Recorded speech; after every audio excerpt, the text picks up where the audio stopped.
Let's just dive right into what's going on in this market right Is now. inflation, but just like how expensive groceries, gas are too. CPI rose to 4%. Not really good for interest rates. Life is hard right now. Yeah. Everything's expensive. Number of transactions are down this year. Bond yields are closing over 4%. We're probably going to see another rate increase before the end of the year.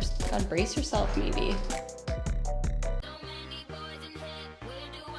Welcome to the Where to Begin in Real Estate podcast with your hosts, Maggie and Agnes. We're back and ready to give you our unfiltered opinions on all things real estate and life. Back for another episode. Episode 2. So exciting. Let's just dive right into what's going on in this market right now. Okay, inflation, interest rates. Yeah, hot topic. Inflation report came out mid-end September. So we saw CPI rose to 4%. Bond yields are closing over 4%. Not really good for interest rates. As we know, Bank of Canada wants to see that number at 2%. Inflation. So for all those wondering what's going to happen, obviously, I hate to say this, but we don't have a crystal ball. No. But as we can see with what's going on right now, we're probably going to see another rate increase before the end of the year. So we have another one coming out October 25th, and we have one December 5th. So I don't know. Got to brace yourself, maybe. Yeah. We really don't know, though. No. We have no idea. No. We spew out all these facts, or all these statistics, but we don't really know what's going to happen. And everyone does. And it'll just be a decision closer to seeing where inflation and other factors are at. And then we'll have to see what happens. Exactly.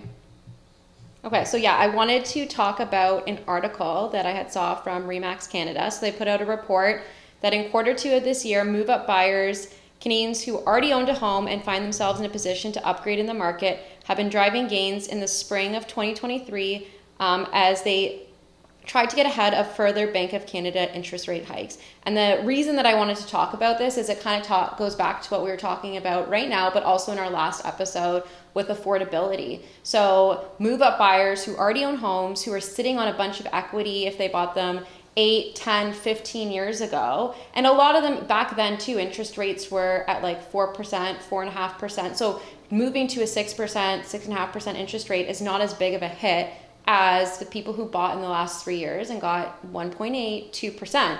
So it makes sense. That's what like our team is seeing with a lot of transactions that are happening. It is a lot of people that are moving up, or, there's a lot of people downsizing too if they're retiring, but a good chunk of buyers and sellers right now that are moving up. And that's what's really driven the market. Even though transactions are down, number of transactions are down this year, those are the people who are able to afford it. And I'm sure you're seeing that on the mortgage side as well. Yeah, totally. And like a lot of these people are older. They're boomers. Like my parents did the exact same thing. They immigrated here from Poland. They bought a house and they kept building their wealth by moving up, right? So they have a lot of equity. So when they're moving to another property, even if it's, a $1.5 million property, they're putting a ton of money down.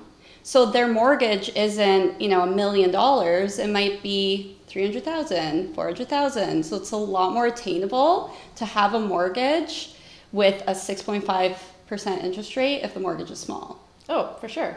Yeah. So that's probably what you're seeing as well. Absolutely. And like I said, it's been a lot of move-up buyers. We have worked with a handful of first-time home buyers. I know we've had some clients together, and I know you've worked with a lot of first-time home buyers as well. So there are still first-time home buyers, move-up buyers, and people retiring. It's just that's more dominating the industry than we have seen in previous years because it's just not hitting them as hard. Yeah. I feel for first-time home buyers right now. Like when we first started in this industry, we were really preaching like buy a house as soon as you have the minimum down payment. But now the reality is if you have that minimum down payment, you might only get approved for a certain amount of mortgage, because the way that a mortgage works is there's different ways to qualify. So if you're putting a minimum down payment, your amortization's already at 25 years. So already your payment on a $500,000 mortgage, for example, is going to be a lot higher than someone that's putting 20% down, amortizing that over 30 years. So if you're putting 20% down, you're going to qualify for a little bit more, right? So the only thing with that is how long is it going to take you to save that 20%. And I think I read some stuff recently that amortization periods, I know they were extending it to 40, I heard 70%. Like, what are you seeing now? Are they pulling back on that? What are they doing? Or truthfully, it's been difficult to know what's going on with these mortgage insurers and to even qualify for a program like this. Like, I know people that have tried to get people to extend their amortizations to 40 years or whatever they can qualify, but it's not as easy as it sounds. So it's just like Knut's headline saying that this is an option, but in reality, like a lot of programs out there. It's clickbait. Yeah. Like it's we talk clickbait. About, like there's all these programs that sound great, but and they don't not, translate to what actually people can get. Exactly. And it's not somebody that's buying a house. It's somebody that's having a mortgage, that already has a mortgage, and they're having some hardships. Interesting. Yeah. So it's a little bit, I'm still confused about it, truthfully. Yeah. And it's a long time. Like, I don't know if I personally would want to sign on for a 70-year amortization. I want my mortgage paid off before then. So that's not something that I personally think I'd be interested in. But it depends too, right? If you are having financial hardship and you could lower that payment. Yeah, and you just know you're doing that for a few years, and then you're going to change it and renew in 3 years from now or something if you're taking on a 3-year fix. Yeah. Or if you're in a position where you need to extend that amortization, there's always alternative lending. There are still lenders that offer amortization periods that are greater. So there is always that option as well. But with alternative lending, you do still require that 20%, and there are fees associated with that. Yeah. So what are you seeing now? What are people taking on the most? Not like what your personal opinion is, because it's different for every situation, but in terms of interest rates, are you seeing more fixed, more variable, 3-year, 5-year? Like, what's the most common right now? I'm interested. Definitely fixed. Yeah. I'm not encouraging people to take 5-year terms, because I think that a lot can change within 5 years. I mean, they are hoping to bring it down when inflation gets under control. But yeah. We just have no idea when or truly if that's going to happen, right? Exactly. And they're willing to do whatever it takes to get it to that 2% target. So I've been seeing a lot of 3-year terms personally. Yeah.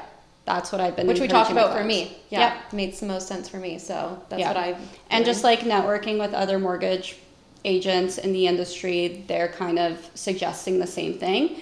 Another thing too to be mindful of is that there's different rates for different terms. Yeah. So a 5-year term is going to be smaller or lower than a 3-year term. Yeah, because it's less risk for them. They for the lender. Exactly. But there's also a stress test associated with that interest rate. Yeah. So if you get a 3-year interest rate term, you're stress testing higher. So if you are a buyer who's buying at the top of their budget, that 0.4% might actually make a huge difference. So some people are in situations where they have to take a 5-year term. Right. Makes sense. So yeah, it's different for everybody, but I was just kind of curious what you're seeing. But that's what I'm seeing a lot with my clients too that are making moves right now. A lot of them are taking 3-year and just kind of seeing what happens in 3 years from now. Yeah, business will be booming in 3 years. Yeah. Usually we have to wait the 5-year term, but now we're going to kind of see what happens in those 3 years. And something else that a lot of people are taking into consideration, I know you've talked about this, and it's just interesting because in my friend group, this is things that we're talking about way more than ever, is inflation, but just how expensive groceries, gas are too. So it's okay, now people's affordability in terms of being able to qualify for a mortgage is different. But I know you run these numbers and we tell people all the time, make sure you're comfortable with your bills. Make sure that you still have, a lifestyle, you can afford groceries, you can afford to be doing the things that you want to do, because outside of your mortgage, everything else is more expensive than ever. If you're working with a mortgage agent and they aren't kind of taking that stuff into consideration for you, move on. Because you need to be aware of the full picture of the situation that you're putting yourself into. It's a huge commitment buying a home, and yeah. You need to be aware of like just your regular bills, Yeah. your hydro, your electricity, your Yeah. water, Yeah. which all that has gone up as well. Yeah. Right? So sometimes I have buyers come to me and they have this idea set in their minds that I want a house that's $800,000. Like that's my budget that I kind of want to stay within. But then when I break down what their monthly budget overall is going to look like, they kind of change their mind in most Yeah. situations, especially if they're buying at the top of their budget. Life is hard right now. Yeah. Everything's expensive. You know, you still want to be able to go out for dinner with your friends. You still want to have a random night out with your friends and have some drinks, or you might have, you know, these life events like baby showers, weddings that cost money. Or you might go get pregnant and then be on mat leave, and you want to make sure that if your life changes, that you're still in a comfortable position, that Exactly. you can do those things. So It's just, you got to run all those numbers, especially now. yeah. Yeah. And I think I told you this story, but when I was at the cottage recently, my friends were asking me, some of them who were thinking about getting into the market, do they wait to put 20% down or less? And you know, like more than ever, it's situation to situation. But a lot of them say like their parents, all their friends 8 years ago who bought were in a position to do so. But now it's like almost impossible, because with that and closing costs as well, Yeah. which is another 2 to 3% on top of it. If you're buying an $800,000 home, you know, 20% down is $160K plus closing costs. You're looking at $180K. I don't know a lot of people that just have that sitting around that can do that, right? Honestly, what I have been encouraging people to do, especially single people that have more flexible work that can move to cheaper areas Yeah. or whatever the case is to buy, and I know we touched upon this a little bit in the first episode, owner-occupied rental. Yeah. So typically with a rental, you have to put 20% down, but if you're buying an owner-occupied rental, so this is your, you know, a house that might have a legal basement that you can rent out like you do, you could qualify for more. Because it's your primary residence. Exactly. And also that income that you're getting for that unit is applied on your mortgage application. So you'll actually qualify for more if you purchase a property like that. And that's actually a great stepping stone to get into real estate investing, Yeah. right? Because perhaps you live there for a while already. Maybe your mortgage payment is $3,500, but that unit is generating you $1,500. So you're not paying much. Maybe you're able to save a ton of money. Maybe after your 3 or 5 year term, Yeah. you have enough that you can actually buy another property and rent out both of those units. Yeah. And then the property just pays for itself. Exactly. Or if you want to upsize, at least maybe that's like, you know, we always say this too, your first home's not your dream home. Yeah. It's not your forever home. So that might give you the ability to buy something, maybe, you know, maybe upstairs is a 1-bedroom bungalow, because we see a lot of that. You and I, in Burlington, there's a lot of units right now where it's a bungalow and then the basement's rented out. And so there's only, you know, 2 bedrooms maybe upstairs, and you eventually want a family, and that's going to be too small for you. So then it allows you to then sell that home and maybe take a step up or buy an investment property, depending on Yeah. your situation. And also, when you're buying a property, especially if it's your first property, you really have to be mindful of the possibility of reselling it. So you don't want to buy something like, oh, I want to buy a historic home because it has all this charm and character. Yeah, what's the resale value? And that's what I say Exactly. with my clients all the time. I talk about it to them.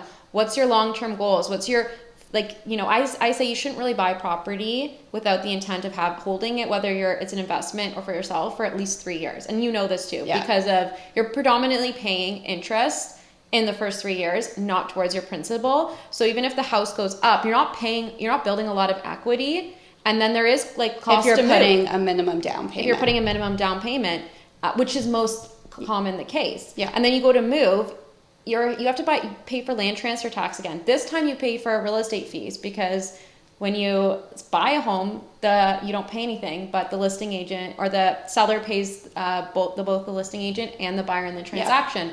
So now there's a lot more costs that come when you go to sell. And so you want to be mindful of that. Like, even if a house goes up $50K in 3 years, you might be breaking even. So you have to be aware of your like long-term plans. And then, yeah, like how easy is it to resell that house? Is it on a busy street? Is it backing onto highway? Like you might not care about those things, but then buyers will down the road. Yeah. So if it's a multi-unit, Yeah. with the way, this last inflation report Yeah. indicates, it doesn't seem like the economy is doing really well. If I had to put my money on it, those are probably the properties that are going to be most sought after. So For if sure. you're able to get a property like that, you're going to qualify for more. Yeah. It's something that will likely have a good resale value. Yeah, because if there's two homes that are exactly the same and one of them has a legal basement apartment, it's automatically worth more. Yeah. And now more than ever, we're seeing, basement apartments like everywhere. And I do think long term, that's just going to be more popular because of affordability. Yeah. Imagine your mortgage payment is $4,000. Let's say you were on a variable, it's just gone up. Let's say even to $6,000. If you're able to throw somebody in the basement for like Yeah. $2,000 a month, Yeah. Makes a huge difference. totally. So if you're listening, you're not in the market yet, multi-unit, I personally think is the way to go, just with where we're headed in the economy, with this economy. We have no idea. Yeah, I agree. Well, I think this is another great episode. Totally. Yeah. Thanks everyone for listening. Make sure to subscribe, and we have new episodes dropping every Tuesday. So we'll see you next time.